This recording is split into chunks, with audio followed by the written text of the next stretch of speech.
ಆಕಾಶವಾಣಿ ಮೈಸೂರು. ಕೇಳುಗರಿಗೆಲ್ಲ ನಮಸ್ಕಾರ. ನಮ್ಮ ಆರೋಗ್ಯ ಕಾರ್ಯಕ್ರಮಕ್ಕೆ ಸ್ವಾಗತ. ಕೇಳುಗರೆ, ಇಂದಿನ ಕಾರ್ಯಕ್ರಮದಲ್ಲಿ ವಿಟಿಲಿಗೋ ಅಂದರೆ ತೊನ್ನು, ಕಾರಣಗಳು ಮತ್ತು ಚಿಕಿತ್ಸೆ ಈ ಕುರಿತು ಮೈಸೂರಿನ ಚರ್ಮರೋಗ ತಜ್ಞರಾದ ಡಾ. ಸಂದೀಪ್ ಎಂ ಅವರೊಂದಿಗೆ ಸಂದರ್ಶನವಿದೆ. ಸಂದರ್ಶಕರು ಡಾ. ಕುಲ್ದೀಪ್ ಎನ್.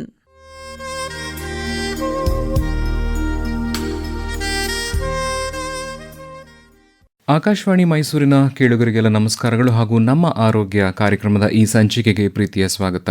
ಕೇಳುಗರೆ, ಇಂದು ನಾವು ಮಾತನಾಡಲಿರೋ ವಿಷಯ ವಿಟಿಲಿಗೋ ಅಥವಾ ಬಿಳಿ ಮಚ್ಚೆ ರೋಗದ ಬಗ್ಗೆ. ಇದು ಯಾವುದೇ ವಯೋವರ್ಗದಲ್ಲೂ ಕೂಡ ಬರಬಹುದಾದಂಥ ಒಂದು ಕಾಯಿಲೆ. ಈ ರೋಗವು ಚರ್ಮವನ್ನು ವಿರೂಪಗೊಳಿಸಿ ರೋಗಿಯು ಯಾವಾಗಲೂ ಮಾನಸಿಕವಾಗಿ ಘಾಸಿ ಉಂಟಾಗೋ ಹಾಗೆ ಮಾಡುತ್ತೆ. ಶತಮಾನಗಳ ಮುಂಚೆನೆ ಉರ್ದು ಕವಿ ಉಮರ್ ಖಯಾಮ್ ಅವರು ಹೇಳಿದ್ರು, ಬಿಳಿ ಚರ್ಮದ ಮೇಲೆ ಕಪ್ಪು ಚುಕ್ಕೆ ಇದ್ದರೆ ಅದು ವರ, ಅದೇ ಕಪ್ಪು ಚರ್ಮದ ಮೇಲೆ ಬಿಳಿ ಮಚ್ಚೆ ಇದ್ದರೆ ಅದು ಶಾಪ ಅಂತ. ಇದು ಸತ್ಯವೇ ಅಂತ ವರ್ತಿಸುವ ಜನರು ಇಂದಿಗೂ ಸಮಾಜದಲ್ಲಿ ವ್ಯಾಪಕವಾಗಿ ಇದ್ದಾರೆ. ಈ ರೋಗದ ಚಿಕಿತ್ಸೆಯಲ್ಲಿ, ನಿರ್ವಹಣೆಯಲ್ಲಿ ಆಗಿರುವ ಹಲವಾರು ಗುಣಾತ್ಮಕ ಬೆಳವಣಿಗೆಗಳ ಹಿನ್ನೆಲೆಯಲ್ಲಿ ಈ ಕಾಯಿಲೆ ಬಗ್ಗೆ ಸರಿಯಾದ ಅರಿವು ಮೂಡಿಸುವುದು ಅತ್ಯಂತ ಮುಖ್ಯವಾದ ವಿಷಯವಾಗಿದೆ.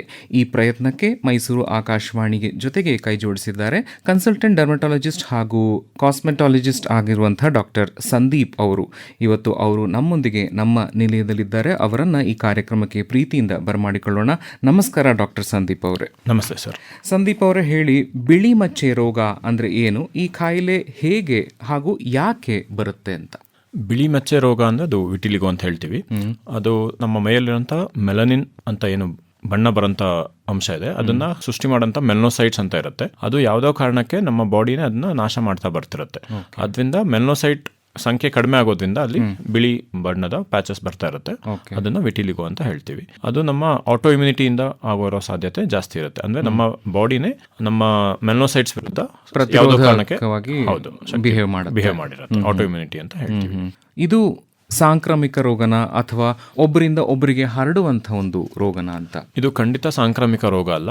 ಒಬ್ಬರಿಂದ ಒಬ್ರು ಖಂಡಿತ ಹರಡೋದಿಲ್ಲ. ಅವ್ರ ಜೊತೆ ಕೂತ್ಕೊಳ್ಳೋದ್ರಿಂದಾಗ್ಲಿ ಅವ್ರನ್ನ ಮುಟ್ಟೋದ್ರಿಂದಾಗ್ಲಿ ಯಾವುದೇ ಕಾರಣಕ್ಕೂ ಹರಡೋದಿಲ್ಲ. ಓಕೆ, ಹಾಗಾದ್ರೆ ಇದು ಆನುವಂಶಿಕವಾಗಿ ಬರಬಹುದಾ? ಹಾಗಿದ್ರೆ ಆ ಸಾಧ್ಯತೆಗಳು ಎಷ್ಟು? ಆನುವಂಶಿಕವಾಗಿ ಬರಬಹುದು. ಒಂದು 20-30% ಇರಬಹುದು ಅಷ್ಟೇ. ಅದು ಈಗ ತಂದೆ ತಾಯಿಗೆ ಇದ್ ಮಾತ್ರಕ್ಕೆ ಬರಲೇಬೇಕು ಅಂತ ಯಾವುದೇ ಚಾನ್ಸಸ್ ಕಡಿಮೆ.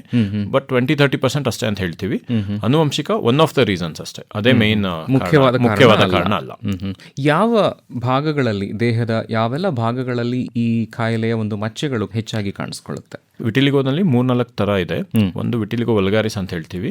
ಅದು ಸಿಮೆಟ್ರಿಕಲ್, ಅಂದ್ರೆ ಬಾಡಿದು ಎಡ ಮತ್ತೆ ಬಲ ಭಾಗಗಳಲ್ಲಿ ಒಂದೇ ಪ್ಯಾಟರ್ನ್ ಅಲ್ಲಿ ಕಾಣಿಸ್ಕೊಳ್ಳುತ್ತೆ. ಅದು ತಲೆಯಿಂದ ಕಾಲ್ ತನಕ ಯಾವುದೇ ಜಾಗಗಳಲ್ಲಿ ಕೂಡ ಆಗಬಹುದು.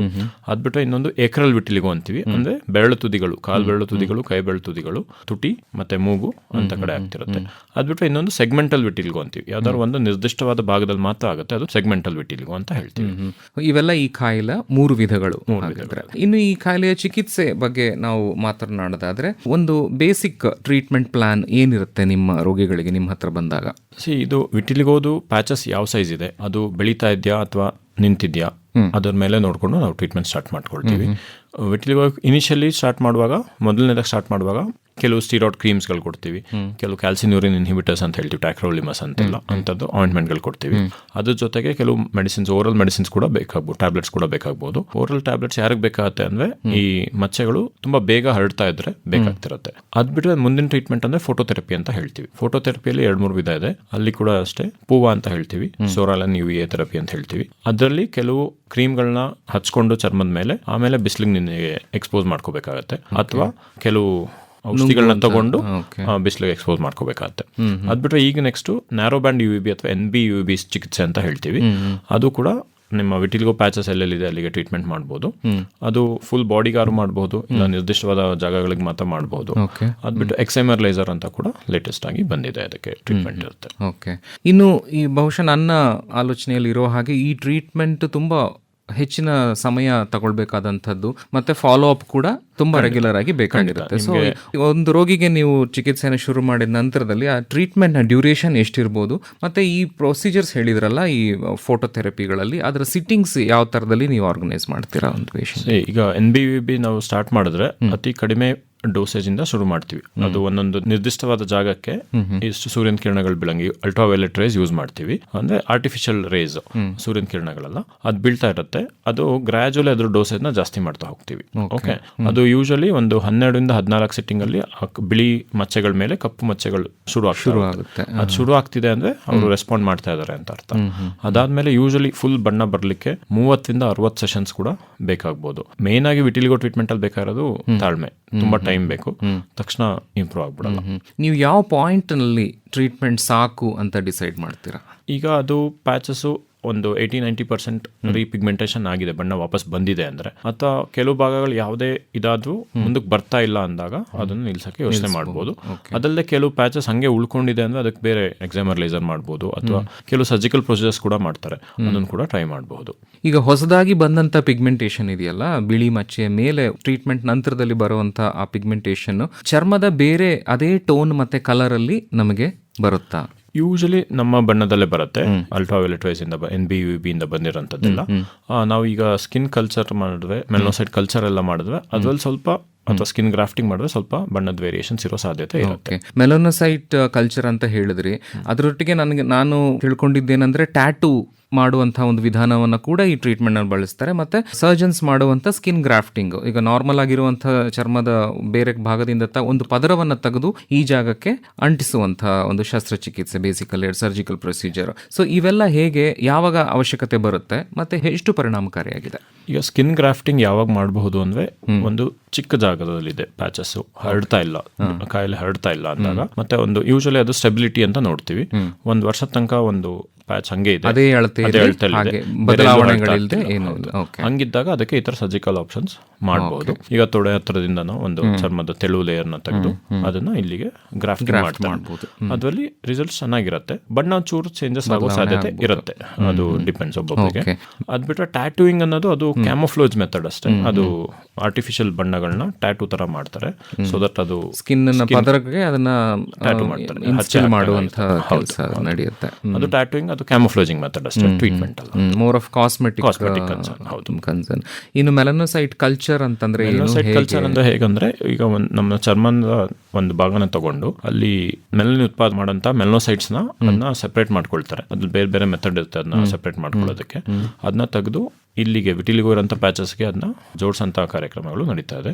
ಸುಮಾರು ಅದರಲ್ಲಿ ತುಂಬಾ ರಿಸರ್ಚ್ ಎಲ್ಲ ನಡೀತಾ ಇದೆ, ತುಂಬಾ ಒಳ್ಳೊಳ್ಳೆ ರಿಸಲ್ಟ್ಸ್ ಬರ್ತಾ ಇದೆ ಅದಕ್ಕೆ ವಿಟಿಲಿಗೋ ಟ್ರೀಟ್ಮೆಂಟ್ಗೆ. ಈ ಎಲ್ಲ ಮಾಡರ್ನ್ ಮೊಡಾಲಿಟೀಸ್ ಆಫ್ ಟ್ರೀಟ್ಮೆಂಟ್ ಇದೆಯಲ್ಲ, ಫೋಟೋಥೆರಪಿ ಇರಬಹುದು ಅಥವಾ ಮೆಲನೋಸೈಟಿಕ್ ಕಲ್ಚರ್, ಗ್ರಾಫ್ಟಿಂಗ್, ಇದು ಮಕ್ಕಳಲ್ಲಿ ಮತ್ತೆ ಪ್ರೆಗ್ನೆನ್ಸಿ ಇರುವಂತಹ ಹೆಂಗಸರಲ್ಲಿ ಕೂಡ ಸೇಫ್ ಇರಬಹುದಾ? ಮಾಡ್ಬೋದು. ಫೋಟೋಥೆರಪಿ ಎಲ್ಲ ಮಕ್ಕಳಲ್ಲಿ ಕೂಡ ಸೇಫ್ ಆಗಿ ಮಾಡ್ಬೋದು. ಮೆಲನೋಸೈಟ್ ಟ್ರಾನ್ಸ್ಫರ್ ಕೂಡ ಮಕ್ಕಳಲ್ಲಿ ಕೂಡ ಮಾಡ್ತಾರೆ. ಇನ್ನು ಒಂದು ಸಾಮಾಜಿಕವಾದ ಕನ್ಸರ್ನ್ ಏನಂತ ಕೇಳಿದ್ರೆ, ನಾನು ಬಹಳಷ್ಟು ರೋಗಿಗಳಲ್ಲಿ ನೋಡಿರೋದ್ರಲ್ಲಿ ಈ ರೀತಿಯ ಬಿಳಿ ಮಚ್ಚೆ ರೋಗಿಗಳಲ್ಲಿ ವೈವಾಹಿಕ ಜೀವನ ಮತ್ತು ಲೈಂಗಿಕ ಜೀವನದ ಬಗ್ಗೆ ಅವ್ರದ್ದು ಒಂದು ಕನ್ಸರ್ನ್ ಇರುತ್ತೆ. ಸೊ ಅದನ್ನ ಹೇಗೆ, ಅದರಲ್ಲಿ ಯಾವುದೇ ತೊಂದರೆ ಇರಲ್ಲ. ನೀವು ನಾರ್ಮಲ್ ಬೇರೆ ಮನುಷ್ಯರ ತರ ಹೇಗಿರುತ್ತೆ ಅದೇ ತರನೇ ಕಂಟಿನ್ಯೂ ಮಾಡಬಹುದು, ಅದರಿಂದ ಯಾವುದೇ ತೊಂದರೆ ಇರಲ್ಲ. ಕೊನೆಯದಾಗಿ ಈ ಕಾಯಿಲೆಯ ಬಗ್ಗೆ ಸಮಾಜದಲ್ಲಿ ಅದ್ರ ಬಗ್ಗೆ ಇರುವ ಸ್ಟಿಗ್ಮಾ, ಇದ್ರ ಬಗ್ಗೆ ಎಲ್ಲ ಸಮೀಕರಿಸಿ ನಮ್ಮ ಕೇಳುಗರಿಗೆ ಏನಾದರೂ ಒಂದು ಸಂದೇಶವನ್ನು ಕೊಡೋದಾದ್ರೆ ಏನು ಹೇಳಕ್ ಇಷ್ಟಪಡ್ತೀರಾ? ಇದು ವಿಟಿಲಿಗೋ ಏನಿದೆ ಅದೊಂದು ಬಣ್ಣ ಕಳ್ಕೊಂಡಿರೋ ಸ್ಥಿತಿ ಅಷ್ಟೇ. ಅದರಿಂದ ನಿಮಗೆ ನಿಮ್ಮ ಬಾಡಿಲಿ ಯಾವುದೇ ತೊಂದರೆ ಅಂತ ಆಗಿರಲ್ಲ, ನಿಮ್ಮ ಫಿಸಿಕಲ್ ಪ್ರಾಬ್ಲಮ್ಸ್ ಏನೂ ಇರಲ್ಲ. ಬಣ್ಣ ಕಡಿಮೆ ಆಗಿರುತ್ತೆ, ಅದರಿಂದ ನಿಮ್ಗೇನು ಖಂಡಿತವಾಗ್ಲೂ ಏನೋ ತೊಂದರೆ ಆಗಲ್ಲ.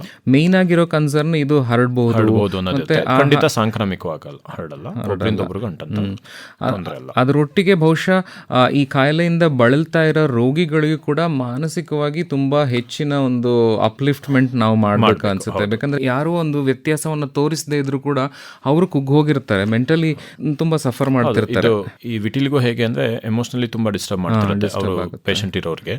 ಅದೇನಂದ್ರೆ ಅದು ಇನ್ನೊಂದು ತಿಳ್ಕೊಬೇಕಂದ್ರೆ, ನೀವು ಯೋಚನೆ ಮಾಡಿದಷ್ಟು ಅದ್ರ ಬಗ್ಗೆ ವರಿ ಮಾಡ್ಕೊಂಡಷ್ಟು ಅದಿನ್ನೂ ಜಾಸ್ತಿ ಸ್ಪ್ರೆಡ್ ಆಗೋ ಸ್ಟ್ರೆಸ್, ಮೆಂಟಲ್ ಸ್ಟ್ರೆಸ್ ಇದನ್ನ ಇನ್ನೂ ವರ್ಸನ್ ಮಾಡುವ. ಹೌದು, ಟ್ರೀಟ್ಮೆಂಟ್ ಕೆಲಸ ಮಾಡದೇ ಇರಬಹುದು ನೀವು ತುಂಬಾ ಯೋಚನೆಯಲ್ಲಿದ್ರೆ, ಸ್ಟ್ರೆಸ್ ಅಲ್ಲಿದ್ರೆ. ವಿಟಿಲಿಗೋ ಇಂದ ನಿಮ್ಗೇನು ತೊಂದರೆ ಆಗಲ್ಲ, ಖಂಡಿತ ಬನ್ನಿ. ಸುಮಾರು ವಿಟಿಲಿಗೋ ಸೆಲ್ಫ್ ಹೆಲ್ಪ್ ಗ್ರೂಪ್ಸ್ ಅಂತೆಲ್ಲ ಇದೆ, ಕೆಲವು ಆಸ್ಪತ್ರೆಗಳಲ್ಲೂ ಇರ್ತಾರೆ. ನಿಮ್ಮ ಸ್ಕಿನ್ ಡಾಕ್ಟರ್ನ ಭೇಟಿ ಮಾಡಿ ಅವ್ರು ನಿಮ್ಮನ್ನ ಗೈಡ್. ಮೈಸೂರಿನಲ್ಲಿ ಕೂಡ ಈ ಬಗೆಯ ಒಂದು ಸೆಲ್ಫ್ ಹೆಲ್ಪ್ ಗ್ರೂಪ್ಸ್ ಇರಬಹುದಾ? ಇರಬಹುದು, ನಾವು ಇದು ಮಾಡ್ತೀವಿ. ಓಕೆ. ಇಷ್ಟು ಹೊತ್ತು ಬಿಳಿ ಮಚ್ಚೆ ರೋಗದ ನಿರ್ವಹಣೆ, ಚಿಕಿತ್ಸೆ ಹಾಗೂ ಕಾಯಿಲೆಯ ಲಕ್ಷಣಗಳು ಮತ್ತು ಈ ಕಾಲಘಟ್ಟದಲ್ಲಿ ನಮಗೆ ಸಿಗುವಂಥ ಫೋಟೋಥೆರಪಿ ಮತ್ತು ಮೆಲನೋಸೈಟಿಕ್ ಕಲ್ಚರ್, ಟ್ಯಾಟೂಯಿಂಗ್, ಗ್ರಾಫ್ಟಿಂಗ್ ಮತ್ತು ನ್ಯಾರೋ ಬ್ಯಾಂಡ್ UVB ಇವೆಲ್ಲ ವಿಷಯಗಳ ಬಗ್ಗೆ ಬಹಳ ವಿವರವಾಗಿ ನಮ್ಮೊಂದಿಗೆ ಮಾಹಿತಿಯನ್ನು ಹಂಚಿಕೊಂಡಿದ್ದೀರಾ ಡಾಕ್ಟರ್ ಸಂದೀಪ್ ಅವರೇ. ನಿಮಗೆ ನಮ್ಮ ಕೇಳುಗರ ಪರವಾಗಿ ಹಾಗೂ ನಿಲಯದ ಪರವಾಗಿ ನಾನು ಈ ಮೂಲಕ ಧನ್ಯವಾದಗಳನ್ನು ಅರ್ಪಿಸ್ತೇನೆ. Thank you. ನಮಸ್ಕಾರ. Thank you sir. Thank you.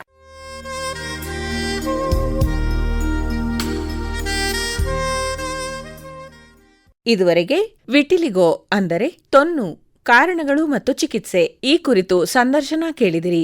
ಭಾಗವಹಿಸಿದ್ದವರು ಮೈಸೂರಿನ ಚರ್ಮರೋಗ ತಜ್ಞರಾದ ಡಾಕ್ಟರ್ ಸಂದೀಪ್ ಎಂ. ಸಂದರ್ಶಕರು ಡಾಕ್ಟರ್ ಕುಲ್ದೀಪ್ ಎನ್. ಸಂಕಲನ ತೇಜಸ್ವಿನಿ ಗಿರೀಶ್. ಆತ್ಮೀಯ ಕೇಳುಗರೆ, ಪ್ರತಿ ಬುಧವಾರ ಸಂಜೆ 5 ಗಂಟೆಗೆ ಕ್ಲಿಯರ್ ಮೆಡಿ ಆಸ್ಪತ್ರೆ ಪ್ರಾಯೋಜಿತ ಆರೋಗ್ಯ ಕಾರ್ಯಕ್ರಮ ಸ್ವಾಸ್ಥ್ಯ ಸಂವಾದ, ಎಲ್ಲರಿಗೂ ಎಲ್ಲೆಡೆ ಸಮನಾದ ಆರೈಕೆ. ಆರೋಗ್ಯವೇ ನಮ್ಮ ಜೀವನದ ಅಮೂಲ್ಯ ಸಂಪತ್ತು. ಉತ್ತಮ ಆರೋಗ್ಯವು ಸಂತೋಷದ ಬದುಕಿನ ಭದ್ರ ಬುನಾದಿಯಾಗಿದೆ. ಆರೋಗ್ಯದ ಬಗ್ಗೆ ಸರಿಯಾದ ಮಾಹಿತಿ ಮತ್ತು ಜಾಗೃತಿಯಿಂದ ಅನೇಕ ರೋಗಗಳನ್ನು ತಡೆಗಟ್ಟಬಹುದು.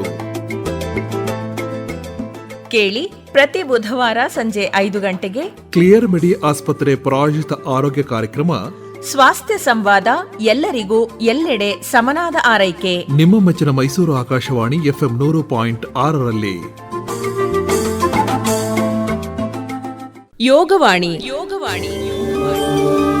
ನಿತ್ಯ ಯೋಗ ಕುರಿತ ವಿಶೇಷ ಬಾನುಲಿ ಸರಣಿ ಪ್ರತಿ ಶುಕ್ರವಾರ ಬೆಳಗ್ಗೆ 9 ಗಂಟೆಗೆ. ವೇದದ್ರಷ್ಟೃ ಸಮಾರಂಭಾಂ ಪತಂಜಲಿ ಸುಮಧ್ಯಮಾಂ.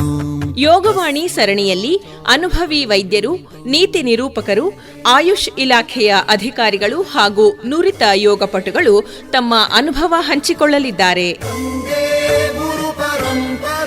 ಮೈಸೂರಿನ ಸರ್ಕಾರಿ ಆಯುರ್ವೇದ ಸಂಶೋಧನಾ ಕೇಂದ್ರದ ಸಹಯೋಗದಲ್ಲಿ ಬಿತ್ತರವಾಗಲಿರುವ ಯೋಗವಾಣಿ ಬಾನುಲಿ ಸರಣಿ ಯೋಗದ ಬಗ್ಗೆ ಮಾಹಿತಿಯನ್ನ ನಿಮ್ಮ ಮನೆ ಬಾಗಿಲಿಗೆ ತಲುಪಿಸಲಿದೆ. ಯೋಗಿ ನೀನಾಗಿ ಹೋಗಣ್ಣ, ಬೇಗನೆ ಬಾರಣ್ಣ, ಯೋಗಿ ನೀನಾಗಿ ಹೋಗಣ್ಣ. ಆಸಕ್ತ ಕೇಳುಗರಿಗೆ ಆಕರ್ಷಕ ಬಹುಮಾನವೂ ಉಂಟು. ಆಲಿಸಿ, ಅನುಸರಿಸಿ. ಪ್ರತಿ ಶುಕ್ರವಾರ ಬೆಳಗ್ಗೆ 9 ಗಂಟೆಗೆ ತಪ್ಪದೇ ಕೇಳಿ. ಮೈಸೂರು ಆಕಾಶವಾಣಿ FM 100.6ರಲ್ಲಿ ಯೋಗವಾಣಿ. ಯೋಗಿಗಳಾಗೋಣ ಬನ್ನಿ, ಯೋಗಿಗಳಾಗೋಣ, ಬನ್ನಿ ಬನ್ನಿ ಯೋಗಿಗಳಾಗೋಣ, ನಾವು ಯೋಗಿಗಳಾಗೋಣ.